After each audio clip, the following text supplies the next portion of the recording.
Oke, selamat datang. Kali ini kita akan membongkar satu ide yang kelihatannya sederhana tapi fundamental banget. Apa sih sebenarnya komunikasi sejati itu? Jawabannya, mungkin bakal bikin Anda kaget. Pernah nggak sih ngerasa udah ngomong panjang lebar, tapi kok kayaknya nggak ada yang nyambung? Kita semua pasti pernah lah ya.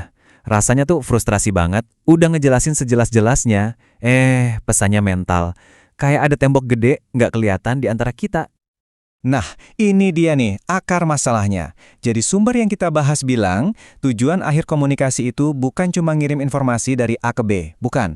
Tapi, untuk menciptakan pemahaman atau makna yang sama persis di kepala kita dan lawan bicara kita. Kuncinya di makna bersama. Oke, yuk kita bedah ilusi ini.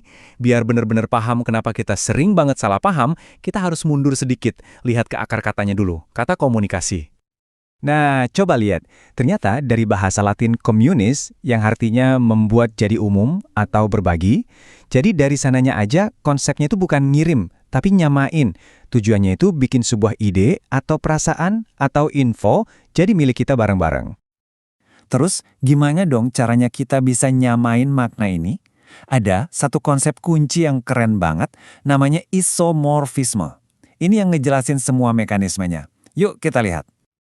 Jadi, intinya gini, kita bisa saling ngerti satu sama lain karena bahan baku di otak kita itu mirip. Makna yang sama itu baru bisa muncul kalau kita punya pengalaman yang sama atau setidaknya mirip lah. Itulah yang disebut isomorfisme.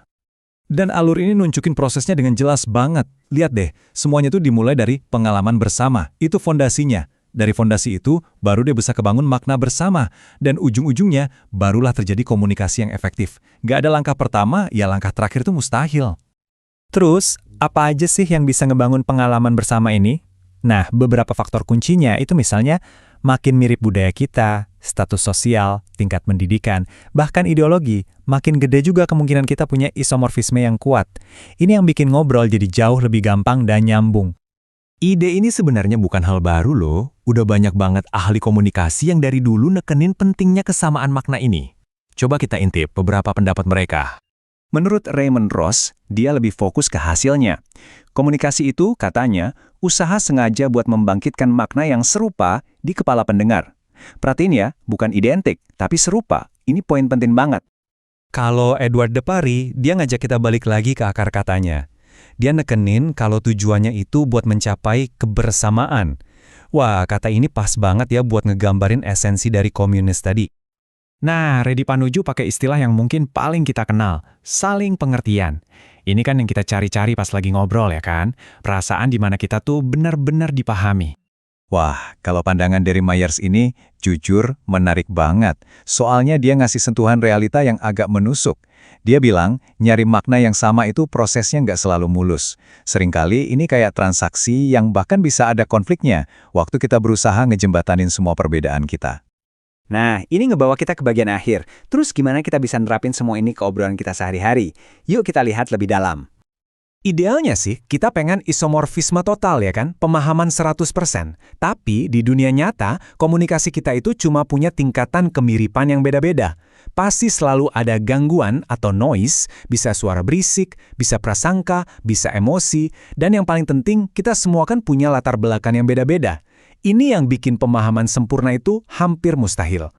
Jadi, ini dia kesimpulan utamanya. Kunci komunikasi itu ternyata bukan terletak di kata-kata canggih yang kita pakai, tapi di dunia yang kita bagi bersama. Seberapa besar dunia internal kita, pengalaman kita, nilai-nilai kita yang sama dengan orang lain. Dan ini pertanyaan yang mau saya tinggalin buat Anda. Lain kali Anda mau ngobrol, coba deh tanya ke diri sendiri. Seberapa mirip sih dunia kita berdua?